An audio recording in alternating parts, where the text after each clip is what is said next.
Bismillahirrahmanirrahim. Assalamualaikum warahmatullahi wabarakatuh. Mahasiswa Universitas Nahdlatul Ulama Blitar, jurusan Teknik Mesin, semester 6 ya, untuk mata kuliah metode elemen hingga atau finite element method atau finite element analysis ya. Melanjutkan pembahasan pertemuan ke-9 ya. Sekarang kita berada pada pertemuan ke-10, di mana di pertemuan ke-9 kita membahas tentang bar elemen ya. Bagaimana kita mencari bar elemen. Dan beberapa hal sudah kita bahas di sana ya. Salah satunya bagaimana menentukan stiffness matrix ya, matriks kekakuan. Nah, untuk kesempatan kali ini ya, kita akan membahas contoh kasus dari bar elemen dan cara penyelesaiannya seperti apa. Nah, di sini saya sudah ada kasus ya, batang baja yang menunjukkan kenaikan beban aksial secara linear ya. Jadi tractionnya itu linear ya, naik dari 0 terus naik terus. Traction X sama dengan 10X LB per inch. LB ini adalah pound per inci ya. Kemudian mempunyai luas penampang 2 inch ya, 2 inch persegi dengan menggunakan dua batas elemen ya. Jadi ini nanti akan dibagi menjadi dua elemen begitu. Kemudian tentukan reaksi gaya, nodal dislokasi, distribusi tegangan pada arah aksial di batang baja. Nah, tiga hal ini nanti akan kita ketemukan dengan beberapa proses berikut ya. Tapi nanti fokusnya itu di sini, di tegangan pada arah aksial di batang baja. Ini yang paling penting. Sehingga nanti kita dapat mengetahui dari dua elemen yang sudah kita bagi tadi itu mempunyai tegangan berapa saja gitu ya. Kan kalau dalam kondisi seperti ini kita sulit untuk mengetahui. Makanya akan kita tentukan. Langkah yang pertama adalah menentukan matriks kekakuan ya. Seperti minggu kemarin itu kita tentukan matriks kekakuannya. Kemudian menentukan vektor nodal gaya yang setara ya. Nanti akan kita bahas. Kemudian memadukan global matriks kekakuan dan vektor gaya. Lalu menentukan boundary condition ya, batasan kondisi. Kemudian kita dapat menentukan reaksi dan tegangannya berapa gitu. Baik, langkah pertama yaitu kita bagi dulu. Ada dua elemen berarti kan. Ada elemen 1 dan elemen 2. Ini harus digambarkan ya. Nanti mahasiswa kalau mengerjakan seperti ini harus digambarkan. Elemen 1 dan elemen 2. Nah, di antara ada beberapa elemen ada beberapa titik ya. Ada titik 1, titik 2, dan titik 3. Nah, ini nanti akan mewakili displacement-nya atau dislokasinya di titik-titik ini ya. Baik, diketahui bahwa luas penampangnya adalah 2 inch persegi ya. Kemudian panjangnya itu 30 inch untuk masing-masing elemen. Ya. Kemudian yang modulus elastisitasnya itu adalah 30 mega PSI ya. Lalu langkah pertama adalah setelah kita menentukan dua elemen ya, setelah kita memisahkan dua elemen ini dan menentukan titik-titik displacement-nya ya. Lalu kita cari matriks kekakuannya ya. Berarti ada dua matriks kekakuan di elemen 1 dan di elemen 2. K1, matriks kekakuan 1 dan matriks kekakuan 2. Ya, ini sama. Di mana matriks kekakuan adalah luas penampang dikali modulus elastisitas per panjang ya. Kemudian dikali dengan matriks 1 min 1 min 1 1. Nah, ini sudah kita bahas kemarin di dalam menentukan matriks kekakuan ya. Langsung dimasukkan saja.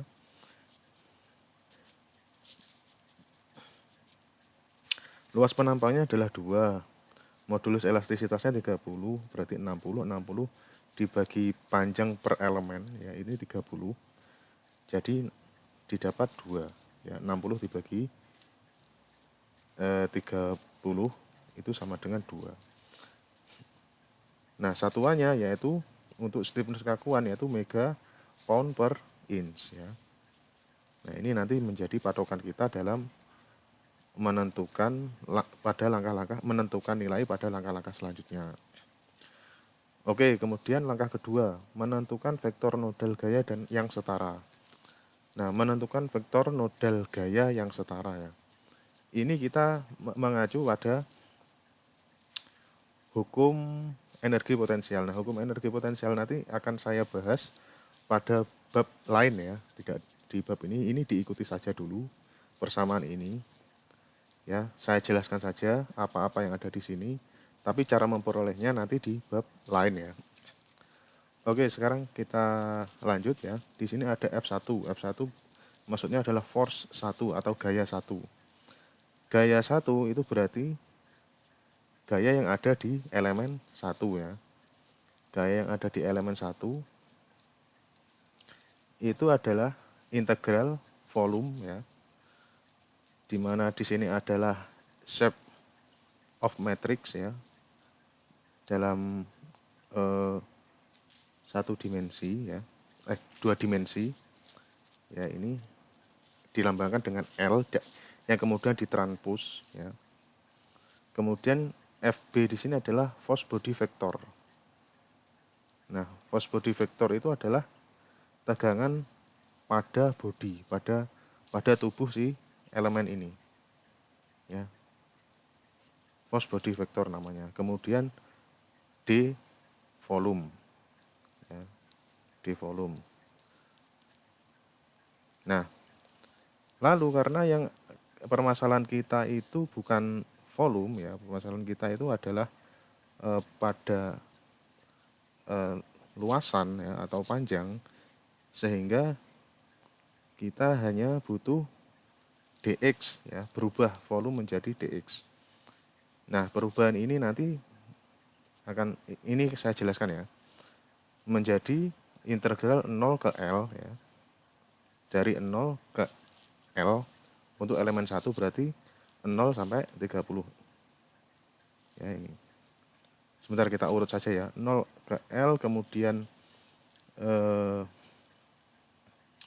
body shape-nya itu kita masukkan di sini ya. Seharusnya ini kalau N saja 1 min X per L ya, matriks 1 X min X per L, kemudian X per L karena dia ditransposkan ya, maka posisinya dibalik yang baris menjadi kolom. Jadi dia posisinya di bawah, X per L-nya berada di bawah. Nah, kemudian gaya body vektornya itu adalah traction ya, tractionnya Tx per A. A ini adalah luas penampang ya. Kemudian luas penampang ini, karena ini adalah volume, di mana volume adalah luas penampang ya dikali dengan tingginya ya, berarti luas penampang di sini dikali dengan X-nya, panjangnya ya, maka dapat ditulis dengan A dx ya, di mana A itu tetap dan dx-nya berubah gitu ya. Sehingga karena A ini dapat bertemu dibagi dengan A, ini dapat dieliminasi, sehingga volume dapat kita eliminasi di sini ya. Fungsi volume dapat kita eliminasi di sini menjadi fungsi panjang saja ya, dx saja. Sehingga kita masukkan 0, R-nya adalah, L-nya adalah 30 ya, kita masukkan L30 di sini. Kemudian traction-nya itu adalah 10x ya di sini. Traction-nya 10x ya. dx gitu ya.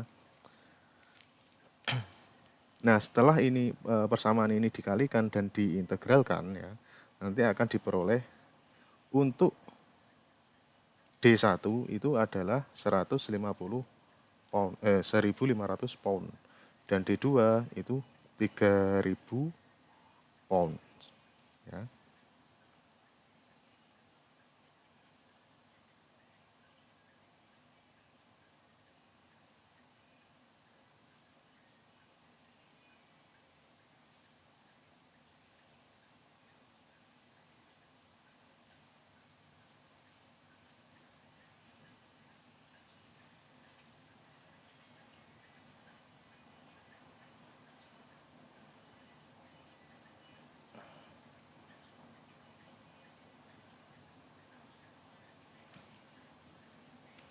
Baik, sekarang kita masuk ke yang F2 ya, sama seperti tadi. Cuman di sini yang dimodifikasi adalah di tractionnya ya. Karena dia berangkat dari 0 ke 30, maka dia harus dimodifikasi ada X ditambah 30 gitu ya. Sehingga hasilnya adalah 6.000 pound dan 7.500 pound. Baik, kemudian langkah ketiga ya. Kita memadukan global matrix kekakuan dengan vektor gaya. Matriks kekakuannya tadi ya, matriks kekakuannya tadi adalah 2 mega pound per inch ya. Kita ubah menjadi pounds per inch karena kita mengikuti satuan yang ada di sini. Di sini adalah pound ya. Dimasukkan saja menjadi 2 kali 10 pangkat 6 pound per inch ya. Matriksnya dimasukkan, kemudian displacement juga dimasukkan di 1 dan D2. Begini. Kemudian untuk yang elemen 2 ya, sama tinggal dimasukkan saja D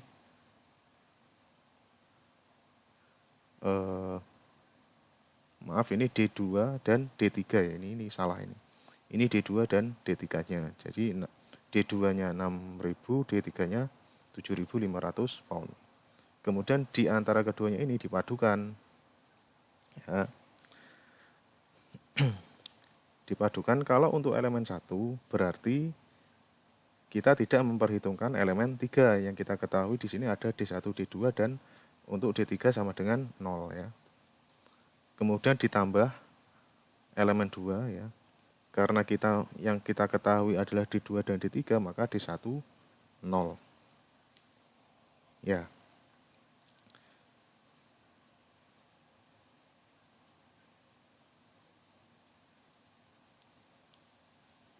Untuk gaya-gaya yang bekerja ini sama dengan ya, sama gaya-gayanya juga yang dimasukkan di sini D1, D2, D3 0, D1-nya 0, D2, D3 yang dimasukkan D2 dan D3.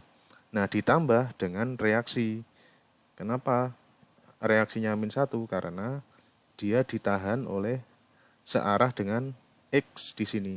Ini kemudian dinamakan dengan reaksi X. Ketika ditarik ke sana, maka penahannya pasti arahnya ke sana sehingga nilainya min.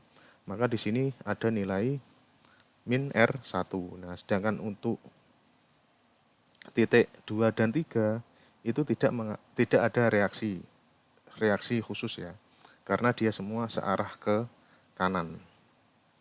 Yang mengalami reaksi hanya yang berada di pucuk ini saja karena dia menempel pada suatu luasan penampang ya. Ada penahannya di situ. Oke, setelah dimasukkan semuanya, dipadukan ya, maka diperoleh 2 kali 10 pangkat 6 pound per inch. Nah, yang berubah di sini 1 min 1 0, min 1 2, min 1 0, min 1 1. Nah, di sini ada perubahan ya. Kemudian D1, D2, D3 dapat dipadukan begitu ya. Sehingga diketahui untuk D1-nya itu 1.500 dikurangi R tadi ya. Reaksinya tadi, kemudian untuk D2 langsung ditambahkan ya 9.000 pound ya. Kemudian untuk D3 itu 7.500 pound. Ya, sehingga kita sudah mengetahui. perpaduan di antara ketiganya. Oke, kemudian boundary condition kita batasi ya, yang kita batasi apa? D1 sama dengan 0. Kenapa? Karena pada titik 1 ini ya,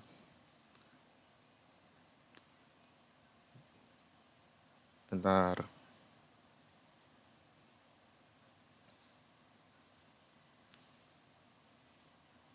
Ya. Kita batasi D1 sama dengan 0 sehingga yang mengalami displacement atau dislokasi nanti yang 2 dan yang di titik 3.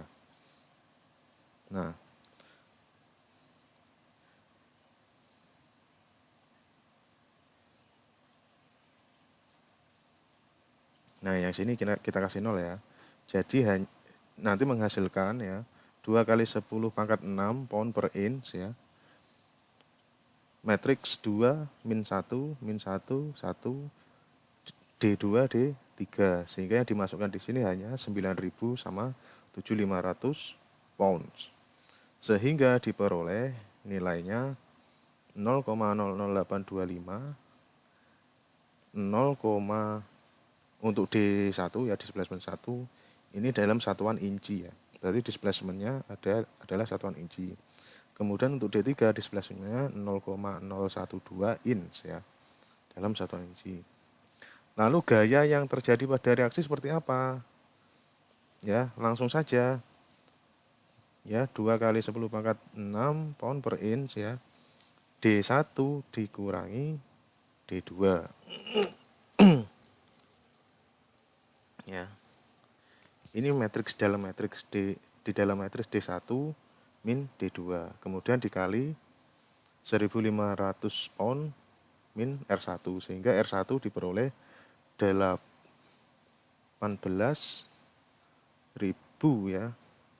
18.000 pounds gitu ya. Nah, ini reaksi 1 diketahui nilainya berapa.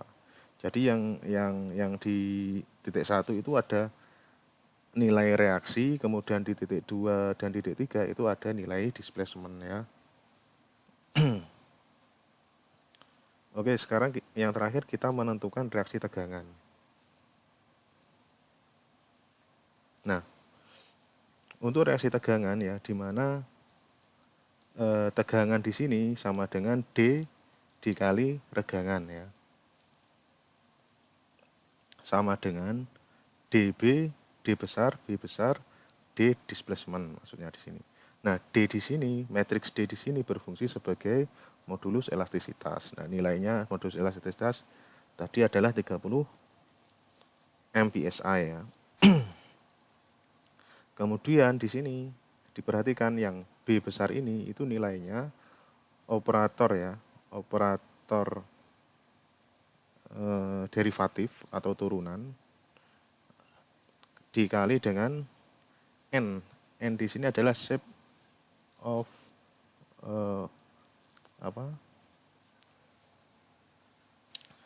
shape of element ya, shape of element tadi loh, yang pertama tadi seperti ini. Agak sulit. Shape of element. Nah, yang ini. Karena ini ditranspose, jadi yang seharusnya baris dia menjadi kolom. Ya.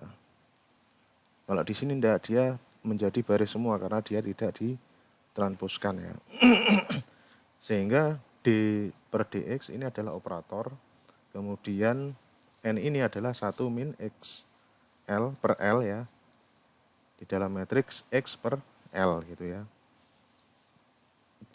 Setelah diturunkan dia menjadi min 1 per L 1 per L gini ya. Nah, untuk mencari stres atau tegangan di elemen 1 ya tinggal dimasukkan saja. D-nya dimasukkan 30 MPSI ya, modulus elastisitas. Kemudian B-nya tinggal dimasukkan saja, min 1 per L, L-nya 30. 1 per L, L-nya 30. Kemudian displacement 1, displacement 2. Nah, displacement yang satu ya ini tadi kita nilainya adalah 0 karena tidak ada displacement, di sana hanya ada reaksi. Kemudian untuk displacement 2 adalah 0,00825 ya, prosesnya di awal ini ya. Oke. Dimasukkan ya, kemudian didapat nilai 8,25 kilo PSI. Jadi nilai stres pada elemen 1 itu adalah 8,25 kilo PSI, 8,25 kilo PSI. Nah, stres yang dialami pada elemen 2 ya tinggal dimasukkan saja. Karena di sana ada D2 dan D3, maka D2-nya 0,00825, D3-nya 0,012. Nah, tinggal dikalikan saja di sini, dikalikan matriks, kemudian didapat nilai 3,75 kilo PSI. Nah, nilai stres pada elemen 2 adalah 3,75 kilo PSI. Lalu rata-rata tegangan pada titik 2 ini juga harus diketahui. Caranya bagaimana? Ya tinggal dimasukkan rata-rata tegangan pada titik 2 ya, titik 2 ini rata-rata tegangannya berapa? Ya setengah stres 1 ditambah stres 2 ya. Ini ditambah ini kemudian dikali setengah. Nilainya adalah 6,0 kilo PSI. Ya, jadi kita bisa mengetahui, pada akhirnya kita bisa mengetahui tegangan di masing-masing elemen ini. Nah, dan ternyata nilai tegangannya berbeda. Ya, nilai tegangannya berbeda. Padahal dia pada satu elemen yang sama. Nah, inilah kegunaan dari berelemen pada FEA atau metode elemen hingga. Saya kira cukup mudah dipahami ya untuk mahasiswa sekalian. Kalau misalkan masih ada pertanyaan, silakan tanyakan langsung, japri ke saya lewat WA atau bisa komen ya di kanal YouTube. Atau nanti ketika kita melakukan perkuliahan sinkron ya, menggunakan Google Meet atau misalkan Zoom ya, nanti bisa langsung ditanyakan ya. Ya, saya kira cukup sekian ya untuk pertemuan ke-10 ini. Ada kurang lebihnya saya mohon maaf. Wabillahi taufiq wal hidayah. Wassalamualaikum warahmatullahi wabarakatuh.